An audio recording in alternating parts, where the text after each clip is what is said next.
Shalom saudara yang terkasih dalam Tuhan, kembali lagi dalam renungan tekad, temukan kebenaran Allah yang dahsyat. Saudara-saudara yang dikasih Tuhan, mari kita bersatu di dalam doa. Ya Tuhan, kami bersyukur hari ini boleh kembali bersekutu denganmu. Biarlah pada saat teduh ini kami datang membawa seluruh hidup kami kepadamu. Kami mengakui bahwa tanpa pertolonganmu, kami tidak mampu memahami firman-Mu dengan benar. Oleh karena itu Tuhan, penuhilah kami dengan hikmat dan tuntunan dari Roh Kudus. Dan biarlah persekutuan ini boleh memperbarui hati kami, menguatkan iman kami dan mengingatkan kami akan kasih-Mu yang setia. Pakailah firman-Mu untuk membentuk hidup kami agar semakin serupa dengan Kristus. Inilah doa kami, hanya di dalam nama Tuhan Yesus kami berdoa. Amin. Renungan hari ini terambil di dalam Ulangan 5 ayatnya yang ke-33.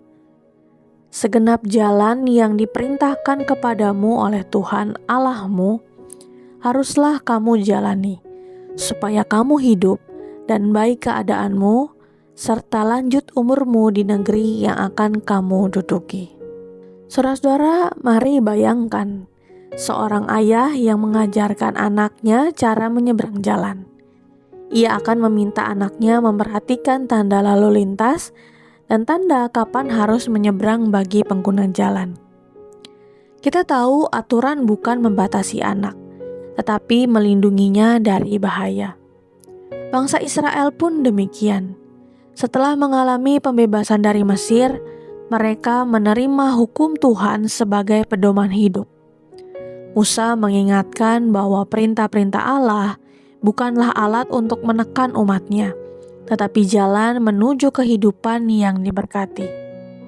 Di dalam Ulangan 5 ini memperlihatkan Musa yang menyampaikan 10 perintah Allah kepada generasi baru Israel yang akan memasuki tanah perjanjian. Generasi ini tidak mengalami langsung peristiwa di Gunung Sinai, sehingga mereka perlu diingatkan bahwa Allah bukan hanya menyelamatkan mereka, tetapi juga memanggil mereka untuk hidup di dalam kekudusan. Dasar dari semua perintah itu adalah relasi covenant. Tuhan terlebih dahulu menyelamatkan Israel dari perbudakan, baru kemudian memberikan hukumnya. Ketaatan adalah respons terhadap kasih karunia, bukan syarat untuk memperoleh kasih Allah. Manusia sendiri tidak mampu memiliki ketaatan yang demikian, sehingga Allah mengutus Yesus Kristus untuk menggenapi seluruh kebenaran itu. Ia datang menggenapi seluruh hukum ketaatannya yang sempurna, terdapat di dalam Matius 5 ayat yang ke-17. Ketaatan membawanya sampai pada salib, dan kalau kita bisa taat semua itu karena Dia sendiri telah memampukan kita. Ketaatan itu dimulai dari hati yang mengenal kasih Kristus. Saat kita jujur dalam pekerjaan, menjaga kekudusan, menghormati orang tua, mengasihi sesama, dan menolak berhala modern, kita sedang menunjukkan bahwa kita mengasihi Tuhan. Memang tidak selalu mudah, tetapi Roh Kudus menolong kita berjalan di jalan yang Tuhan tunjukkan. Jalan Tuhan mungkin tidak selalu yang paling mudah, tetapi itulah jalan yang membawa kita semakin serupa dengan Kristus dan menikmati persekutuan yang erat dengannya. Mari kita tutup di dalam doa. Bapa yang di surga, kami bersyukur dan berterima kasih Tuhan atas firman-Mu yang mengajarkan kami bahwa jalan-Mu selalu membawa kepada kehidupan yang terbaik. Terima kasih Tuhan karena Engkau tidak hanya memberi perintah, tetapi juga memberikan kasih karunia dan kekuatan untuk melakukannya melalui Tuhan Yesus Kristus.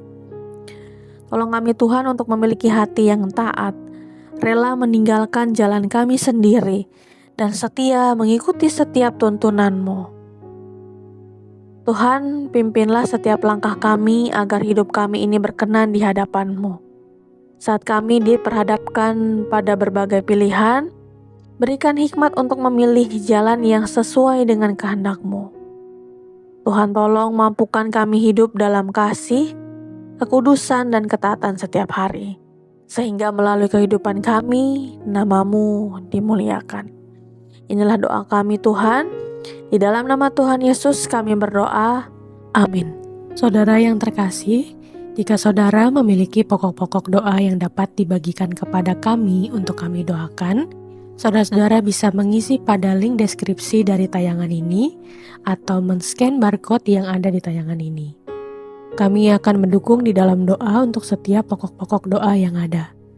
Dan jika saudara-saudara diberkati melalui kebenaran firman Tuhan hari ini, silahkan bisa dibagikan tayangan ini kepada siapapun yang saudara rindu untuk mendengarkannya.